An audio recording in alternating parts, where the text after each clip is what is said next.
Hi students, this is Alex here. இந்த வீடியோல நம்ம magnetic field due to a long current carrying solenoid பத்தி படிக்க போறோம். அதாவது மின்னோட்டம் பாயும் நீண்ட வரி சுருளினால் ஏற்படும் காந்தப்புலம். இப்போ நம்ம ஒரு solenoid எடுத்துறோம். இல்ல current flow ஆகுற direction பாத்தீங்கன்னா நாம இத மாதிரி போடுறோம். இது இப்படி current இப்படி உள்ள போகுது. சோ இப்படி உள்ள போகும்போது இந்த இடத்துல பாத்தீங்கன்னா current இப்படி வரும். ஓகே, அப்புறம் இப்படி டவுன்ல வரும். அப்புறம் இந்த இடத்துல இப்படி போகும். சோ ஒவ்வொரு டர்ன்லயும் இந்த இடத்துல இப்படி வரும், இந்த இடத்துல இப்படி அந்த பக்கம் போகும். சோ இங்க இருந்து இப்படி வரும், இது அந்த பக்கம் போகும். ஓகே, சோ ஃபைனலா என்ன ஆகும் அப்படின்னு பாத்தீங்கன்னா இங்க வரும்போது கரண்ட் இப்படி வரும், அதுக்கப்புறம் இது அந்த பக்கம் அப்படி உள்ள போகும், திருப்பி இந்த பக்கம் கரண்ட் இப்படி வெளியே வரும். ஸோ இந்த டைரக்ஷன் நம்ம எடுத்திருக்கோம். பட் ஆக்சுவலா இந்த சாலினாய்டு பாத்தீங்கன்னா இந்த மாதிரி இப்படி கேப் இருக்காது, ரொம்ப க்ளோஸரா இருக்கும்.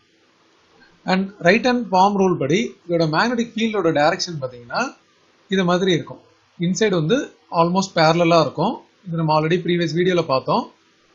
அண்ட் இதோட டைரக்ஷன் அந்த ரூல் படி இப்படி இருக்கும். ஓகே, ஸோ நம்ம current direction of the thumb இருக்கும்போது இந்த ஃபிங்கர்ஸ் இப்படி ஃபோல்ட் ஆகும் இல்லையா, அந்த டைரக்ஷன்ல மேக்னெட்டிக் ஃபீல்டு இருக்கும். ஸோ அப்படி பார்க்கும்போது இதோட டைரக்ஷன் இது மாதிரி இருக்கும். ஓகே, இப்போ நம்ம இந்த டயக்ராமை மறுபடியும் ரீட்ரா பண்ண போறோம்.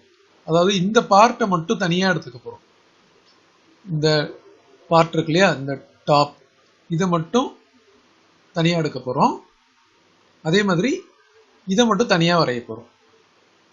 ஸோ இது மட்டும் வரைஞ்சா எப்படி இருக்கும் அப்படின்றத பாருங்க. ஸோ நமக்கு இந்த ஒரு லாங் சாலினாய்டு இருக்கு இல்லையா, இது நான் அந்த டாப் அண்ட் பாட்டம் மட்டும் வரைஞ்சிருக்கேன்.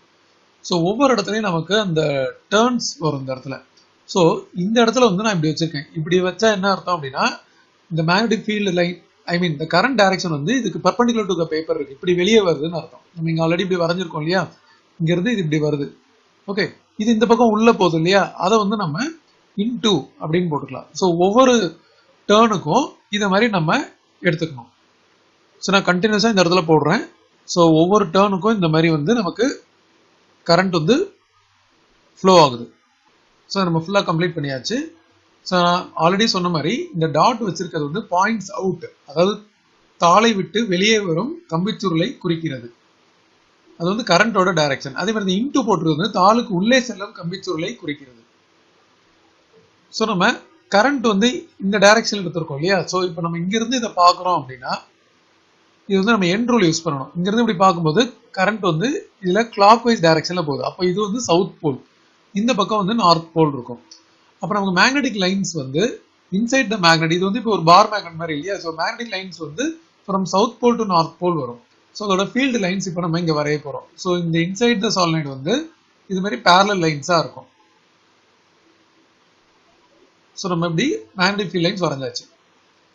இதோட டைரக்ஷனும் நம்ம இங்க போடணும். ஸோ இது பி வெக்டார். ஸோ இது மேக்னெட்டிக் ஃபீல்ட் லைன்ஸ் இது மாதிரி இருக்கு.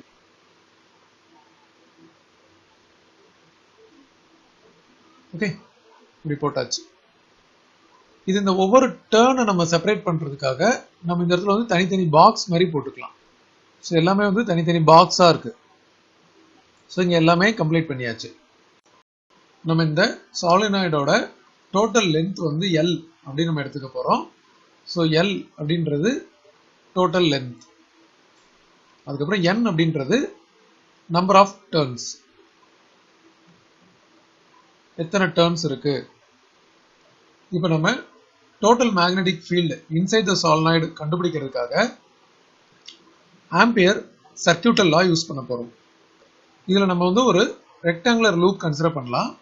ஸோ ஒரு லூப் இது மாதிரியும், அடுத்தது இது மாதிரியும், அடுத்தது இது மாதிரியும், அப்புறம் அதர் சைடு இது மாதிரியும் நம்ம எடுத்துக்கிறோம். இது ஒரு ரெக்டாங்குலர் லூப் கன்சிடர் பண்ணியிருக்கோம்.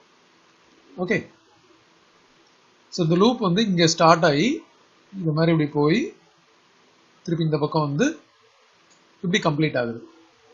இந்த லூப் நம்ம நேம் பண்ணணும். இது ஏ, பி, அதுக்கப்புறம் சிடி. ஸோ இந்த லூப் நம்ம கன்சிடர் பண்ணியிருக்கோம்.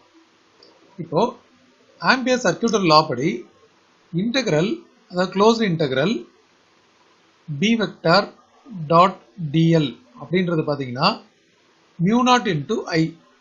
ஐ அப்படின்றது total current enclosed in the Ampere loop. So இந்த இடத்துல இன்டு அப்படின்னு போட்டுட்டு total current enclosed by Amperian loop. அதனால இது வந்து நம்ம ஐ என்க்ளோஸ்டு அப்படின்னு எடுத்துக்கலாம். ஸோ இதான் வந்து ஆம்பியர் சர்க்யூட்டல் லா. இதில் இப்போ நம்ம லெஃப்ட் சைடு எடுத்துக்கலாம். ஸோ லெஃப்ட் சைடில் இருக்கிற இந்த டேர்ம் வந்து பார்த்தீங்கன்னா இது closed integral of B vector dot dl இருக்கு இல்லையா. இந்த க்ளோஸ்டு லூப் வந்து இப்போ 4 பார்ட்டாக நம்ம எடுக்க போகிறோம். அதாவது ஒன்று வந்து A to B B vector dot DL vector plus இன்னொன்று வந்து B to C B vector dot DL vector, இன்னொன்று C to D B vector dot DL vector, and லாஸ்ட்ல இருக்குது D to A B vector dot DL. இந்த டயக்ராம்ல பார்த்தீங்கன்னா இந்த loop தெரியும் நமக்கு. ஸோ நம்ம வந்து இது ஒரு க்ளோஸ் இன்டெக்ரல் ஏல இருந்து பி சி டி திருப்பி ஏகே வரணும். இது வந்து க்ளோஸ் இன்டெக்ரல். அப்புறம் நம்ம ஒவ்வொரு சைடாக எடுத்துருக்கோம். ஏபி பிசி சிடி டிஏ அப்படின்றத நம்ம இங்கே எடுத்திருக்கோம். இதில் இந்த ஃபர்ஸ்ட் பார்ட் பார்த்தீங்களா, இப்போ ஏ டு பின்னு இருக்கு. ஸோ ஏ டு பி இங்கே இருக்கு. ஓகே, இது வந்து parallel to இந்த மேக்னெட்டிக் ஃபீல்டு. இந்த ஏபி அப்படின்ற இந்த ஆரோ மார்க்கும் நம்ம இந்த மேக்னெட்டிக் ஃபீல்டு போட்டிருக்க இதுவும் பேரலா இருக்கு. அதனால அதோட ஆங்கிள் வந்து 0 டிகிரி. ஸோ இப்போ இந்த இடத்துல வரும்போது இன்டெக்ரல் ஏ டு பி இது வந்து பி டிஎல் காஸ் தீட்டா அப்படின்னு வரும். நம்ம காஸ் 0 அப்படின்னு போடணும். பிளஸ் அடுத்தது பிசி இந்த எலிமெண்ட் வந்து இது பர்பண்டிகுலரா இருக்கு. இந்த இடத்துல இது பர்பண்டிகுலர். இந்த பி வெக்டாருக்கு இந்த எலிமெண்ட் பிசி வந்து பர்பண்டிகுலர். அதனால இது 90 டிகிரி அப்படின்னு போடணும். ஸோ இது வந்து B TL cos 90 0 degree 90 degree plus integral CD. இந்த சிடி அப்படின்ற இந்த லூப்போட இது வந்து இந்த சாலினாய்டுக்கு வெளியே இருக்கு. ஸோ வெளியே இருக்கும்போது இந்த இடத்துல மேக்னெட்டிக் ஃபீல்டு 0. அதாவது இந்த இடத்துல வந்து பியோட வேல்யூ 0. அப்போ இங்கே சப்ஸ்டிட்யூட் பண்ணும்போது இந்த இடத்துல 0 ஆகிடும். டோட்டலாகவே 0 ஆகிடும். ஏன்னா பி டாட் டிஎல்ஏ ஒன்ஸ் பி 0னா இந்த என்டர் வேல்யூ 0. அடுத்தது ஏடி. இந்த ஏடி எலிமெண்ட் எப்படி இருக்கு, மறுபடியும் இது வந்து பர்பண்டிகுலர் டு பி இருக்கு. அதனால 90 டிகிரி. ஸோ இது வந்து B TL cos 90. But cos 90யோட வேல்யூ 0. அதனால இது ரெண்டுமே 0 ஆகிடும். இது ஆல்ரெடி 0. இது எல்லாமே போன பிறகு நமக்கு வெறும் இந்த ஏ டு பி லூப் மட்டும் இருக்கும். B TL cos 0 is 1. இதில் பி வந்து யூனிஃபார்ம். அதனால நம்ம என்ன பண்ணலாம் அப்படின்னா அது கான்ஸ்டன்ட் வெளியே எடுத்துடலாம். பி வெளியே எடுத்துட்டோம்னா இன்டெக்ரல் டிஎல். இன்டெக்ரல் வந்து ஃப்ரம் ஏ டு பி. நம்ம இந்த இன்டெகிரேஷன் பார்த்தீங்கன்னா வெறும் ஏ டு பி அப்படின்னு எடுத்திருக்கோம். பட் இந்த ஏ அண்ட் பியை நம்ம எக்ஸ்டெண்ட் பண்ணும்போது என்ன ஆகும்? ஸோ இங்கே இருக்கிற ஏ வந்து சப்போஸ் இது எக்ஸ்டெண்ட் ஆகி இந்த பக்கம் வந்துருச்சுன்னு வச்சுக்கோங்க. இங்கே ஏ இந்த பி எக்ஸ்டெண்ட் ஆகி இந்த பக்கம் பி வந்துருச்சு அப்படின்னா நமக்கு வந்து இந்த என்டையர் லென்த் வந்து எல் கிடைக்கும். ஸோ இதோட ஃபுல் இன்டகிரேஷன் பண்ணும்போது நமக்கு கேபிட்டல் எல் வரும். அப்போ இது வந்து டோட்டலாக பிஎல்.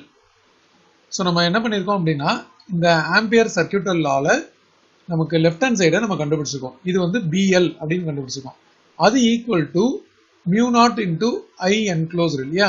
ஸோ அப்போ நம்ம இந்த இடத்துல பிஎல் ஈக்குவல் டு அப்படின்னு போடணும், மியூ நாட் அப்படின்னு போடணும். ஐ என்க்ளோஸ்டு அப்படின்னா நம்ம வந்து கரண்ட் வந்து ஒரு டேர்ன்ல வந்து நம்ம ஐ அப்படின்னு எடுக்கணும். இப்போ n டேர்ன்ஸ் இருக்குன்னா நம்ம ni அப்படின்னு எடுக்கணும். அப்போ இந்த எக்ஸ்பிரஷன்ல இருந்து நம்ம பியோட வேல்யூ கண்டுபிடிச்சிடலாம். அதாவது mu naught ni by l. இந்த ஃபார்முலால நம்ம n டிவைடட் பை எல் வந்து ஸ்மால் n அப்படின்னு நம்ம எடுத்துக்கலாம். அதாவது n பை எல் வந்து ஸ்மால் n அப்படின்னு எடுத்துக்கலாம். அதாவது number of turns per unit length.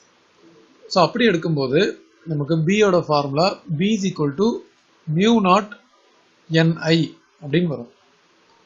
இப்போ ஒரு சாலினாய்டில் இந்த n அப்படின்றது ஒரு கான்ஸ்டன்ட். அதே மாதிரி இந்த மியூ நாட்டும் கான்ஸ்டன்ட். அப்போ B வந்து எதை டிபெண்ட் பண்ணி இருக்கும் அப்படின்னா கரண்ட் டிபெண்ட் பண்ணி இருக்கும். ஸோ இப்போ n வந்து கான்ஸ்டன்ட், மியூ நாட் வந்து கான்ஸ்டன்ட். அப்போ கரண்ட்டும் கான்ஸ்டன்டா இருக்கும்போது மேக்னெட்டிக் ஃபீல்டும் வந்து கான்ஸ்டன்டா இருக்கும்.